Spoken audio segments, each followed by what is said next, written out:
नमस्कार, धारा डीएस में मैं पुखराज गिरी एक बार फिर से आप सभी का स्वागत करता हूं। तो कल के दिन मतलब 23 सितंबर 2025 को सीजी व्यापम ने अमीन पटवारी भर्ती परीक्षा का क्या किया है, एडवर्टीजमेंट जारी कर दिया है। और मुझे ऐसा लगा कि इसके ऊपर एक वीडियो मुझे आप सभी के सामने लेकर आना चाहिए, जिसमें मैं आपको ये तो बताऊं कि आप इस फॉर्म को भरोगे तो सिलेबस क्या है, एजुकेशनल क्वालिफिकेशन क्या है, किस एज के लोग इस फॉर्म को भर सकते हैं। इसके अलावा अगर आप इस पेपर को दे रहे हो तो चूंकि समय बहुत ज्यादा लिमिटेड है, अब आज से लेके संभावित परीक्षा की जो तिथि है ना वो है 7 दिसंबर, मतलब आप 6 दिसंबर तक पढ़ सकते हो। मोटा मोटा 2 महीना मानो का है, बीच में दिवाली सब रहेगा तो पढ़ाई डिस्टर्ब होनी ही होनी है। तो मुझे ऐसा लगा कि क्यों ना मैं अपने इनसाइट्स आपसे शेयर करूं कि 2 महीने में किस तरीके से आप अपने एफर्ट्स को मैक्सिमाइज करके और अपने सिलेक्शन के चांसेस जो है उसको थोड़ा बहुत क्या कर सकते हैं और बेटर बना सकते हैं। इसीलिए इस वीडियो को मैं लेकर आ रहा हूं। फटाफट से आगे बढ़ते हैं। सबसे पहले मैं कुछ इंपॉर्टेंट डेट्स जो है उनको मार्क करके रखा हूं, उसे मैं आपको बता देता हूं। सबसे पहले ऑनलाइन फॉर्म पहले तो ऑनलाइन ही होगा। तो ऑनलाइन फॉर्म जो है उसको भरना आप कब से स्टार्ट कर सकते हैं, तो 23 सितंबर से ऑनलाइन फॉर्म भरना चालू हो चुका है। कब तक ऑनलाइन फॉर्म भरा जा सकता है, तो ध्यान रखेंगे 17 अगस्त तक ऑनलाइन फॉर्म को भरा जा सकता है। तो ऑलमोस्ट आपको 1 महीना से कुछ 6-7 दिन का समय कम मिल रहा है। इतना समय है आपके पास ऑनलाइन फॉर्म को फिल करने के लिए। ऑनलाइन फॉर्म आप व्यापम के वेबसाइट पर जाकर फिल भी कर सकते हैं। तो 23 तारीख से शुरू हो चुका है सितंबर में, और 17 अक्टूबर तक फॉर्म भरा जा सकता है। अगला जो मोस्ट इंपॉर्टेंट डेट है वो क्या है, तो वो डेट है कि परीक्षा की संभावित तिथि क्या है। संभावित है मतलब चेंजेस पॉसिबल हैं, बट मान के चलो कि लगभग यही डेट होने वाला है। हो सकता है बदल दे, बट चांसेस कम हैं। तो संभावित तिथि 7/12। संभावित तिथि क्या है, 7 दिसंबर। क्लियर है। समय तो सुबह 11 बजे से 1:15 बजे तक का पेपर का क्या होने वाला है समय। 1 दिसंबर को व्यापम की वेबसाइट पर आपका क्या आ जाएगा, तो एडमिट कार्ड आ जाएगा, प्रवेश पत्र आ जाएगा। क्लियर है। 16 जिलों में क्या किया गया है, 16 जिला मुख्यालयों में एक्चुअली परीक्षा का केंद्र बनाया गया। तो मोस्ट इंपॉर्टेंट 3 ही चीज है। क्या, तो 23 तारीख से फॉर्म भर सकते हो, 17 अक्टूबर तक भराएगा और 7 दिसंबर को पेपर होगा। क्लियर है। डेट्स के बाद हम लोग आते हैं वैकेंसी पर। तो देखिए यहां पर वैसे तो डिटेल्ड दिया हुआ है कि किस किस वर्ग के लिए कितने कितने पोस्ट हैं करके, बट एक लाइन में अगर मैं समअप करूं तो कुल मिलाके 50 पद हैं। कुल मिलाके कितने पद हैं, 50 पद हैं। ठीक, तो 50 पोस्ट के लिए क्या होने वाला है, ये पेपर होने वाला है। बहुत बढ़िया। अब इसके फॉर्म को अगर आपको भरना है तो आपके दिमाग में एक बात आएगी कि सर क्या एजुकेशनल क्वालिफिकेशन होना चाहिए, शैक्षणिक अर्हता क्या होनी चाहिए, या शैक्षणिक योग्यता क्या होनी चाहिए। तो सीधा सीधा नोटिफिकेशन में लिखा है कि आपको 10+2 पास होना है, मतलब 12वीं पास रहोगे तो इस फॉर्म को आप भर सकते हो। समझ में आया। दूसरी बात ध्यान रखना है आपको ये कि आपका 6 महीने का ट्रेनिंग होगा सिलेक्शन के बाद। तो उसको सिलेक्शन के बाद देखना, उसका काहे टेंशन लेना, पहले सिलेक्शन तो लो, उसके बाद देखेंगे जी। क्लियर है। बहुत बढ़िया। अच्छा, अब मुद्दे की बात क्या है, एज। तो ध्यान रखना एज के बारे में यह बताया गया है कि वह वर्ष जिस वर्ष में विज्ञापन आया है, मतलब 2025, उसका जनवरी का फर्स्ट डे, मतलब 1 जनवरी। तो 1 जनवरी 2025 तक आपका एज मिनिमम 18 हो जाना चाहिए और मैक्सिमम 30 पूरी ना हो। समझ में आया। मतलब 30 से 1 दिन कम भी रहेगा चल जाएगा। मिनिमम 1 जनवरी 2025 तक क्या होना चाहिए, 18, मैक्सिमम 30 से 1 दिन कम। क्लियर। तो मोटा मोटा समझने के लिए मान लेते हैं कि 18 से 30 ये क्या है, न्यूनतम और अधिकतम आयु की सीमा, मिनिमम और मैक्सिमम। अच्छा, ध्यान रखना ये तो नॉर्मल है। अब यहां के जो डोमिसाइल होल्डर्स हैं या मूल निवासी हैं, तो मूल निवासी या डोमिसाइल होल्डर्स को मैक्सिमम जो एज लिमिट है उसमें 5 वर्ष की छूट है, मतलब 18 से 35 हो जाएगा। समझे कि नहीं समझे।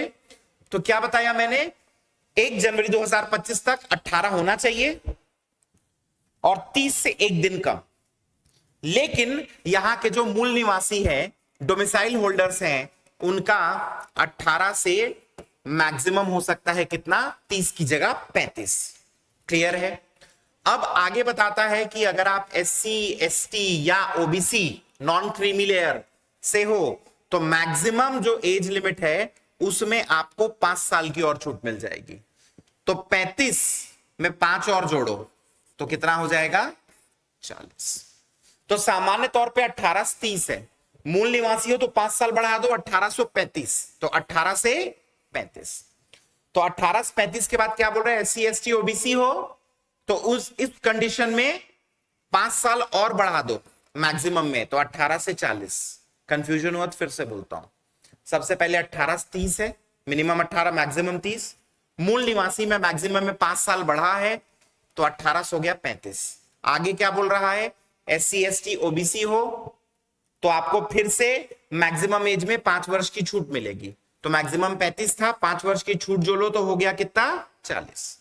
तो 18 से 40। अब ये कह रहा है कि अगर आप महिला वर्ग से हो तो उच्च आयु सीमा में फिर से 10 वर्ष की छूट मिलेगी। मतलब 18 से 35 में 10 जोड़ दो तो कितना, 45। यहां से 40 में 10 जोड़ के 50 मत कर देना, क्योंकि आगे लिखा गया है किसी भी कंडीशन में कितना भी छूट ले लो, मैक्सिमम जो एज है वो 45 से अधिक नहीं हो सकती। समझ गए। तो एज 18 से 30, मूल निवासी हो तो 18 से 35, प्लस SC ST वर्ग से हो तो 35 में और 5 साल जोड़ो तो 40। और अगर महिला हो तो उस कंडीशन में यहां का जो मूल निवासी वाला ब्रैकेट था 18 से 35, उसमें मैक्सिमम में 10 साल जोड़ो तो 18 से 45। किसी भी कंडीशन में आपका जो एज रिलैक्सेशन है कितना भी जोड़ लो 45 से ज्यादा नहीं होना चाहिए। क्या ये बात आपको समझ में आई? ठीक। तो ये तो एज का क्राइटेरिया था। किसका क्राइटेरिया था? एज का। ठीक। नेक्स्ट हम आते हैं पैटर्न। तो ध्यान आपको यह रखना है कि पेपर जो है 2 घंटे का होगा, कुल मिला के इसमें 100 मार्क्स होंगे। क्वेश्चन भी 100 और मार्क्स भी 100। ठीक है। तो 2 आवर्स का पेपर है और ये जो पेपर है ना, ये 2 खंडों में विभाजित है। एक खंड का नाम ए या अ और दूसरे का बी या ब। अ खंड जो है वो 30 नंबर का है, ब खंड 70 नंबर का। समझ गए। तो एक 30 और दूसरा 70। 30 इसमें क्या है, तो सबसे पहले 10 नंबर का कंप्यूटर है, फिर 10 नंबर का हिंदी है और 10 नंबर का क्या है, अंग्रेजी भाषा। तो कुल मिला के 30। तो computer, Hindi language, English language, कुल मिला कितना नंबर हुआ, 30। दूसरी बात, अगर अपन देखें इसके खंड ब को जो कि 70 नंबर का है, तो 40 नंबर का तो मैथ्स और रीजनिंग है। 40 नंबर का तो क्या है, मैथ्स एंड रीजनिंग। उसके बाद सामान्य ज्ञान, इसमें पूरा इंडिया जीएस छापा है और करंट अफेयर्स लिख के उसके अंदर छत्तीसगढ़ जीएस भी छाप दिया है। तो ये हुए 30 नंबर का, 40 और 30 हुआ 70। तो कुल मिला के 100 नंबर का कहानी हो गया। क्लियर है। डिटेल्ड सिलेबस को अगर अपन देखें ना, तो ये डिटेल्ड सिलेबस दिया हुआ है, देख लो। कंप्यूटर का तो कंप्यूटर का उपयोग है, प्रमुख भाग है, प्रिंटर्स है, इंटरनेट है, एंटीवायरस है, multimedia, pen drive, search engine, ये सारी चीजें हैं। ठीक है। दूसरा हिंदी व्याकरण, आप इसका सिलेबस भी डिटेल में देख सकते हैं। तीसरा अगर आप देखो तो ये इंग्लिश का सिलेबस है, देखने में कम है, पढ़ने में ज्यादा है। फिर मैथ्स यूनिट 1, 2, 3, फिर उसके बाद यूनिट 4, 4 यूनिट है, और उसके बाद ये रीजनिंग है। और सामान्य ज्ञान को देखो तो इधर संविधान जोड़ दिया है, इतिहास जोड़ दिया है, अर्थव्यवस्था जोड़ दिया है, सामान्य विज्ञान जोड़ दिया है। उसके बाद करंट अफेयर्स में नीचे देखोगे छत्तीसगढ़ पूरा जोड़ दिया है। समझ में आ रहा है कि नहीं आ रहा है? तो दिख जो 30 नंबर रहा है वो तुम्हारे प्राण निकाल देगा। दिख जो 20 नंबर रहा है वो क्या करेगा, तुम्हारे प्राण निकाल देगा। अब मुद्दे की बात यह है कि सर हम लोग कैसे इसमें मैक्सिमम मार्क्स लेकर आ सकते हैं। दूसरी बात, मैक्सिमम मार्क्स लाना कितना है। तो देखो यार, पोस्ट कम है, अगर आप इसमें 80, 85 प्लस के जोन में नहीं हूं तो आपका सिलेक्शन दिक्कत में आ जाएगा। तो अपन को क्या करना है, 80-85 प्लस के जोन में रहना है। अगर पेपर एक ठीक ठाक स्तर का आ गया, एकदम लड्डू पेपर आ गया, फिर 90-95 जाएगा। एकदम कठिन आ गया तो हो सकता है 70 में भी हो जाए, बट मीडियम लेवल पे बात कर रहा हूं। 80-85 प्लस में आपके सिलेक्शन का चांस जो है वो काफी अच्छा रहेगा। अब मुद्दा यह है कि 80-85 हम लाएंगे कैसे। तो सबसे पहली बात ध्यान रखेंगे, कुल मिला के 40 नंबर तो मैथ्स रीजनिंग में है। अब कुछ ऐसे स्टूडेंट्स होते हैं जिनका मैथ्स वीक होता है, but in that condition also ये रीजनिंग का 20 नंबर तो अच्छा है भाई, इसको उठाया जा सकता है। रीजनिंग मैथ्स जितना कठिन नहीं होता। क्लियर है? अच्छा, वापस अगर आप खंड अ में आओ तो कंप्यूटर इजी है, आप इसको रट रूटी के 10 नंबर पा सकते हो। हिंदी व्याकरण और इंग्लिश व्याकरण, इसमें आपको क्या करना पड़ेगा, मेहनत करना पड़ेगा। बहुत से बच्चे जो हैं उनको इंग्लिश में दिक्कत होती है, तो आप कोशिश करना कि कम से कम 10 में आप 5 से 7 नंबर लेकर आओ। हिंदी में कुछ नहीं तो अगर आप हिंदी मीडियम वाले हो तो अच्छा नंबर मिलेगा, बट इंग्लिश मीडियम वाले हो तो भी आपको क्या करना है, 7-8 नंबर लेकर आना है, उसके बिना काम नहीं चलेगा। ठीक है? मैथ्स देखो ऐसा है कि अगर आप सोच रहे हो ना मैथ्स छोड़ दोगे तो पेपर निकल जाएगा, तो यार 20 नंबर का है, दिक्कत तो कर देगा। अगर आप 100 में से 20 को हटा दो, बचा 80, 5 क्वेश्चन भी गलत करोगे 75, तो आप 80-85 वाले जोन से बाहर हो गए ना। तो मैथ्स तो करना पड़ेगा, और मैथ्स किस स्तर का करना पड़ेगा कि कम से कम मैथ्स में कितना नंबर आए, 15, उससे कम नहीं चलेगा। आपको मैथ्स को खूब प्रैक्टिस करना पड़ेगा, आपको पीवाईक्यू लगाना पड़ेगा, आपको कंसेप्ट्स देखने पड़ेंगे, अच्छे क्वेश्चंस बनाने पड़ेंगे। समझ में आ रहे हैं? अब आया सामान्य ज्ञान, इंडिया जीएस और सीजीजीएस। तो जो लोग सीजीपीएससी की तैयारी कर रहे हैं उनको थोड़ा सा इजी पड़ेगा, नहीं तो इसमें आप एमसीक्यू बेस्ड अप्रोच उठा सकते हो, क्योंकि सिर्फ 2 महीने का समय है। आप सोचोगे कि मैं पढ़ लूंगा तो आप नहीं पढ़ पाओगे, पॉसिबल ही नहीं है 2 महीने में पूरा जीएस पढ़ना। तो अधिक से अधिक जीएस का क्या करना है, एमसीक्यू कर करके रट डालना। जितना पढ़े हो ठीक है, बाकी एमसीक्यू कर करके रट दो। कोशिश करना कि इसमें आप कुछ नहीं तो 15 से 20 नंबर लेकर आओ, नहीं दिक्कत में फंसोगे। अब आप देखो जो अपनी गिनती हो रही है, उस गिनती में भी अगर आप ध्यान दें तो ये 10 नंबर हुआ, और 7-8 यहां पे मान लो 15, तो इधर आया 25, और इधर 20 40, और 15 कितना हुआ, 55। इतना करने के बाद भी 55 और 25 आप 80 ही आकर अटक रहे हो। मतलब इसके बाद भी आपको क्या करना पड़ेगा, हिंदी और इंग्लिश को थोड़ा सा और ध्यान देके 2-4 नंबर उठाना पड़ेगा। मतलब मैं तो ये कहने वाला था कि 10 कंप्यूटर से उठाना, 10 हिंदी से, 10 इंग्लिश से, यहां 30 नंबर छूटना नहीं चाहिए। यहां से 30 नंबर छूटेगा ना, फंस जाओगे, क्योंकि यहां 100% मैं बता रहा हूं गणित में 1-2 गलत होगा, और 100% मैं बता रहा हूं कि आपसे सामान्य ज्ञान वाला सेक्शन जो है उसमें कुछ क्वेश्चन छूटबे करेंगे।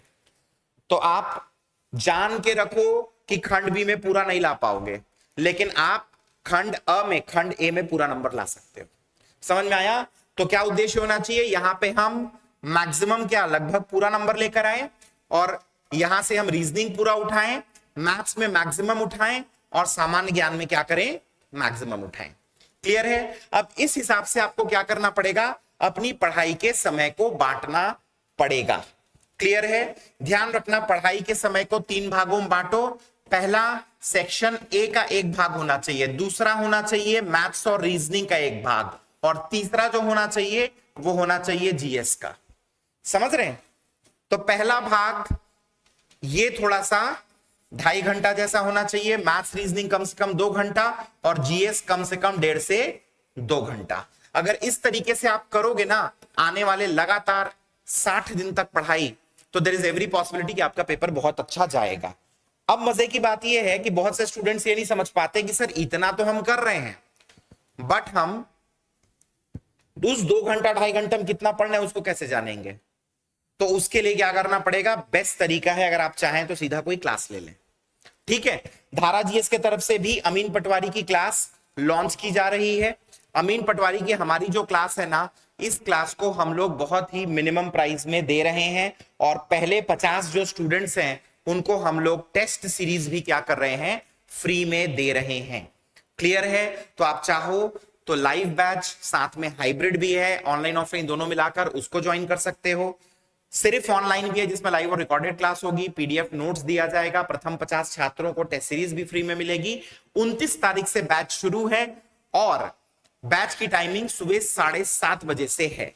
क्लियर है? तो इससे संबंधित किसी भी प्रकार की जानकारी चाहिए तो डायरेक्टली आप लोग मेरे को मेरे नंबर पर भी कांटेक्ट कर सकते हो, या आप लोग 9244771300 पर भी क्या कर सकते हो, कांटेक्ट कर सकते हो, आपको जानकारी मिल जाएगी। इसके अलावा किसी भी प्रकार की कोई दुविधा है, कोई दिक्कत हो रही है, स्ट्रैटेजी में कुछ समझना है, तो उन सभी चीजों के लिए मैं बिल्कुल ओपन हूं। आप मुझे कभी भी कांटेक्ट कर सकते हैं, मैं जरूर आपको रिस्पॉन्ड करूंगा। रात को 2-2:30 बजे मत करना जी, सोते रहूंगा, सुबह उठ के कर दूंगा। ठीक है, चलिए, तो इसी के साथ इस वीडियो को मैं एंड करता हूं और मैं मिलूंगा आप सभी से अपने अगले वीडियो में। तब तक के लिए thank you and take care.